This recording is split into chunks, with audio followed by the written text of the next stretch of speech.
চোখে জল টলমল করছে। নীতা আম্বানির এমন অবস্থা দেখে খারাপ লাগছে বিরাট কোহলির পর্যন্ত। হার্দিক পান্ডিয়া তো ভেঙেই পড়েছেন। লেগে গেছে নিজেদের মধ্যে ঝামেলা। কে কাকে দোষারোপ করবে সেটা খুঁজে পাচ্ছে না কেউ। গ্যালারিতে ক্রিকেটারদের স্ত্রীদের মুখের দিকে তাকানো যাচ্ছে না। স্ত্রী, সন্তান, শাশুড়ি কিংবা নানি শাশুড়ি, যাদের দিকেই তাকান না কেন সবাই বিমর্ষ হয়ে পড়েছে। মুম্বাই ইন্ডিয়ান্সের জন্য এমন একটা দিন হয়ে গেছে যে কেউ হয়তোবা তাদের মারা গেছে। একটা ম্যাচ হারলে কেউ এমন করে, কিন্তু আরসিবির বিপক্ষে মুম্বাই ইন্ডিয়ান্সের এটা শুধু একটা ম্যাচ নয়, এটা ছিল একটা প্রতিশোধের মঞ্চ। কিন্তু সেটা করতে পারেনি মুম্বাই ইন্ডিয়ান্স। কাজের কাজটা করে দিয়েছিল অবশ্য আরসিবির ব্যাটসম্যানরা। প্রথমে ব্যাটিং করতে নামে নির্ধারিত 20 ওভারে 4 উইকেট হারিয়ে 240 রানের বিশাল লক্ষ্য। দলের হয়ে সর্বোচ্চ 36 বলে 78 রান করেন ফিলিপ সল্ট। 20 বলে 53 রানের ঝড়ো ইনিংস খেলেন রজার পাতিদার এবং 38 বলে 50 রান করেন বিরাট কোহলি।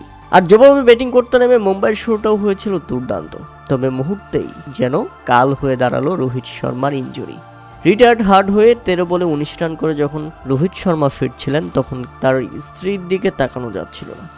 রোহিত শর্মা মাঠ থেকে উঠে যেতে না যেতেই দারুণ খেলতে থাকা রায়ান রিকেলটন ফিরে গেলেন 37 রান করে। আর রিকেলটন ফিরতেই উইকেটে এসে ব্যর্থ তিলক ভার্মা, ব্যর্থ সূর্যকুমার যাদব। নীতা আম্বানি হয়তোবা ভাবছিলেন হার্দিক পান্ডিয়া কিছু একটা করে দেখাবেন, কিন্তু ভাবতে না ভাবতেই হার্দিক পান্ডিয়ার উইকেট পড়ে যায়।